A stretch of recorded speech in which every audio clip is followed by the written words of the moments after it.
Olá! O Brasil pode estar agora iniciando uma política de desenvolvimento de crianças talentosas que tem tudo para fazer o país dar passos importantes no seu desenvolvimento. É uma frase conhecida, investimento em educação. Só que até hoje, os programas de incentivo a crianças com altas habilidades, o conceito que ampliou o termo superdotado, eram localizados em poucas cidades. Aqui em Brasília, o programa da Secretaria de Educação, que atende essas crianças, já existe há quase 30 anos. Agora ele serve de modelo para uma política nacional que vai se espalhar por todas as capitais brasileiras.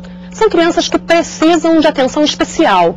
A inteligência desses pequenos, quando desperdiçada nas escolas, pode ser aproveitada pelo crime, ser levada para o exterior ou pode se tornar um peso grande demais para a família e para a própria criança. Hoje nós vamos falar sobre superdotação. Nessa primeira parte do programa que você assiste esta semana, vamos saber o que são altas habilidades, como identificar um jovem talentoso com um talento acima da média, o que é ser inteligente nos dias de hoje, qual é o papel dos pais e da escola no desenvolvimento do talento dessas crianças.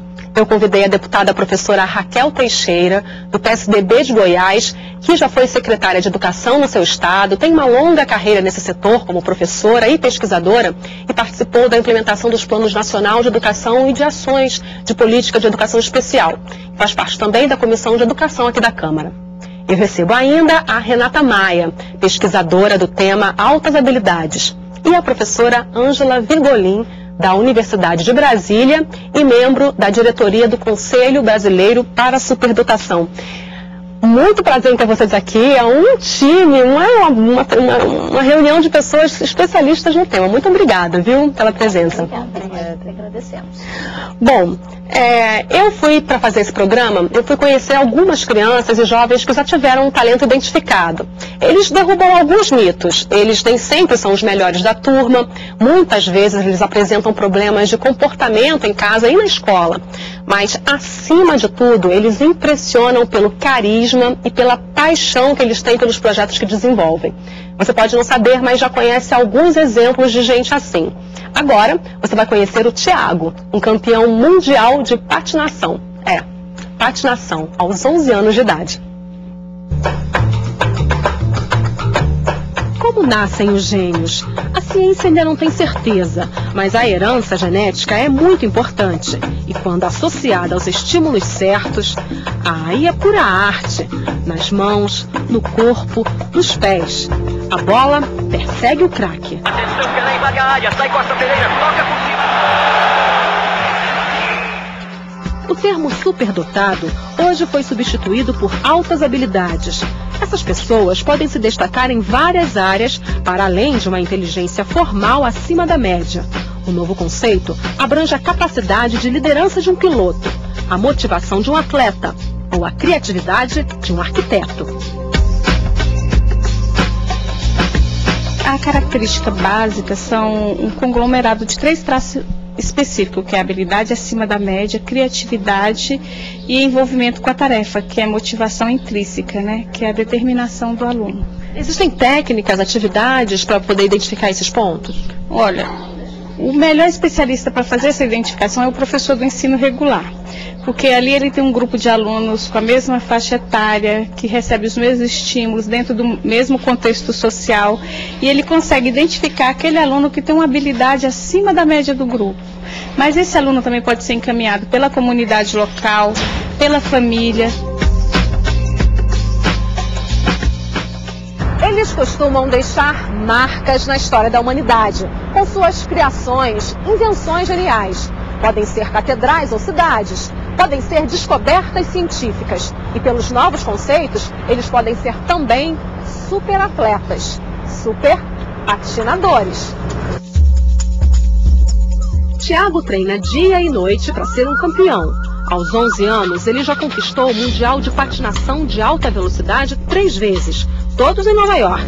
Chegou a competir com atletas até 3 anos mais velhos. E ele ainda usava patins amadores. Esses, de modelo profissional, ele só ganhou no início do ano.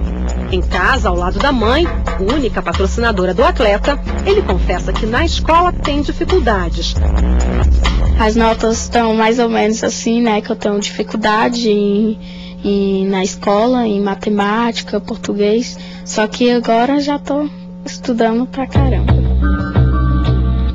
Luísa conta que o talento de Tiago foi descoberto há 3 anos. Ele tinha problemas de comportamento na escola e em casa. A repetência e a falta de interesse pelos estudos são frequentes quando família e professor não sabem lidar com a criança talentosa. Qual era o problema especificamente? Relacionamento, comportamento. E por ser uma criança superdotada, eu ainda não tinha conhecimento disso. Então eu achava que era uma coisa do outro mundo. Não tinha muita paciência com o Tiago, né? E aí foi quando eu fui na escola e disse, eu preciso de ajuda. Alguém pode me ajudar? Fiquei sabendo que lá tinha uma psicóloga, né? E aí eu falei que eu precisava de ajuda. E aí foi quando alguém falou, eu acho que ele tem traços de superdotado, essa coisa toda. E então começaram a nos apoiar, né, orientando, conversando. Tiago é um ótimo exemplo do jovem que tem altas habilidades. Além de um talento muito acima da média para patinar, tem criatividade e obstinação. Para ele, não existem obstáculos que não possam ser superados. Eu já falei pra minha mãe que eu vou comprar uma casa pra ela em carro, né? E eu queria também montar uma associaçãozinha de crianças carentes, ou se não, você trabalhar no Ministério do Esporte.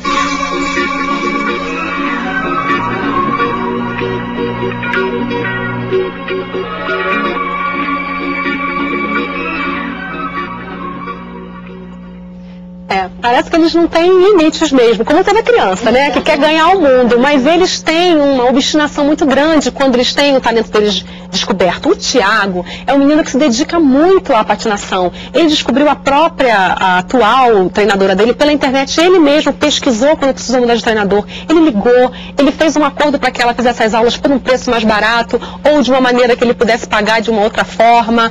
Ele é obstinado, interessado, ele tem um carisma acima da média. O que é? O que é isso? Como é que a gente diz que essa criança tem realmente alta habilidade ou não? Toda mãe, todo pai acha, não é, Renata, que o filho é super inteligente, né? Tem uma inteligência acima da média. Como lidar com isso? Como é que você vai saber que o seu filho é inteligente, mas não tem um talento que precisa ser trabalhado de uma maneira especial? No caso dessa mãe, ela tem uma proximidade com o filho, então ela percebeu pelo comportamento e até o resultado na escola, né? Que é um dos mitos que está sendo superado, é que de criança vai sempre bem na escola. Muitas vezes o comportamento contrário de não ir bem ou apresentar algumas dificuldades de comportamento é uma das características. Então, a mãe, ela percebeu essa dificuldade e teve essa capacidade de buscar ajuda, isso é muito importante. Teve onde encontrar ajuda, né? Porque às vezes você não consegue encontrar, né? Ela conseguiu. E buscar informações com pessoas especialistas, né? E ele tem características fortes, por exemplo, a perseverança, a busca obstinada pelo assunto que ele deseja desenvolver, o que ele deseja trabalhar, são características fortes de superdotação, né? Então, um professor ou um psicólogo bem preparado para identificar esses pontos, ele pode orientar bem a família e orientar bem o aluno superdotado, né? Como é que a gente faz? Como é que a gente diz que não é só uma herança genética? Que testes são esses que podem ser aplicados por psicólogos na escola ou por programas especiais para isso? Como é que é avaliado um aluno como esse? Olha, Ângela? Eu tenho uma grande dificuldade, né, de trabalhar apenas com testes, porque se você pega uma criança como o Tiago, primeiro que o teste tradicional de QI, ele não está preparado para avaliar as habilidades que ele tem, que são habilidades psicomotoras, né? Então, em geral, os testes pegam habilidades acadêmicas, linguísticas, lógico, testes de inteligência, né? Inteligência. Então tem que ir além disso. Hoje em dia tem que ir além disso. Então, o que nós fazemos? Nós pedimos aos professores, aos pais, primeiro para observar essas crianças. Então, uma coisa muito importante, em relação, inclusive, à pergunta anterior que você fez, a diferença está na profundidade do interesse da criança. Então, para uma criança, digamos, normal, ou com um interesse um pouco avançado, ela se diferencia do outro, porque o outro vai ter uma profundidade maior de interesse. Ele se interessa também, mas ele quer saber mais. ele quer ir mais a fundo, ele tem ações em direção àquilo que seria aficionado no tema, ele se dedica 100%. Nos finais de semana, quando está estudando, quando não está no lazer. É uma concentração muito grande no que ele faz, ele resiste se outras pessoas querem tirá-lo daquela atividade, né? E tem pesquisadores, inclusive, que dizem que o interessa muito observar essa fúria em aprender, eles dizem assim, né? É como se fosse uma coisa que eles não pudessem segurar. A fúria e a paixão, né? Envolve a paixão pelo assunto. Ele ama patinar, né? A herança genética tem que percentual aí? Porque existem famílias que o pai e a mãe são pessoas com altas habilidades, pessoas com QIs elevados, enfim, pessoas que têm a sua inteligência formal muito acima da média, e aí os filhos também. Mas o Thiago, por exemplo, não tem isso na família dele. Ele também é um menino muito humilde, mora numa região afastada da cidade, enfim, ele numa região um pouco carente. Então, assim, qual é a relação da família, da herança genética, e como que a gente pode dizer, os alunos que estão nos centros urbanos mais desenvolvidos, ou que têm mais condições financeiras, eles levam vantagem mais uma vez em relação a essas crianças mais carentes? Pode ser. Pode ser que leve, dependendo, por exemplo, se ele precisa de um patins mais sofisticado, a pessoa com maior recurso vai possibilitar maior desempenho desse menino por causa do material. Mas em termos de porcentagem de alunos superdotados ou de crianças superdotadas em famílias de baixa renda ou em família de renda média alta ou média, é a mesma. Não tem nenhuma relação, né? Em relação às características genéticas, para ele a gente não tem condição de dizer um percentual fixo, né? Mas a gente nunca pode negar a herança genética. No caso dele, a gente vê que o meio ambiente e a própria vontade e o incentivo da mãe, né, a mãe ter identificado, ter buscado ajuda e acreditar no potencial do menino, então esse meio ambiente ajudou muito a promover esse talento. Isso que eu ia dizer, ele teve a sorte de uma mãe intuitiva no caminho certo. Quer dizer, ela procurou, soube que tinha uma psicóloga na escola e procurou a escola. Isso é muito, muito importante. Então, a escola, a família, a comunidade, a mãe teve um impulso certo. Agora, a gente que tem experiência de escola, Vera, muitas vezes essas crianças são confundidas com crianças mal comportadas, às vezes são taxadas de hiperativas, porque as professoras também têm dificuldades em detectar essas habilidades. O conceito é muito novo, a gente achava que superdotado era um gênio, quer dizer, genialidade é uma coisa, altas habilidades é outra. A alta habilidade na área cognitiva é diferente da área esportiva. E há, depois de certo ponto da expertise, do domínio de uma determinada área, há dificuldade até da gente saber explicitar o que é que move a pessoa a fazer aquilo. Eu me lembro, Ângela, há muito tempo, na época que eu era da universidade, eu fazia parte de um grupo de ciências cognitivas na Califórnia. E nós estávamos tentando entender exatamente o que é que fazia o melhor jogador de futebol do mundo, o que é que fazia ele diferente de um jogador mediano ou bom. Há determinadas... Mas que questão difícil, deputada. Uma mesa redonda aqui. Não, e outras áreas também. Há determinados níveis da escala em que você explicita os passos, as conquistas, chega num ponto que daí pra frente nem ele sabe, é uma coisa de dentro, é uma coisa do impulso, da natureza, é um talento. Essa que é o que faz o Pelé, o que faz a Daiane, o que faz a Ayrton Senna. Nós não podemos deixar de lado a parte genética, com certeza. Né? E existem muitos estudos hoje que falam até em 50%. E o que é importante a gente ver é que quando é genético não quer dizer que é pré-determinado.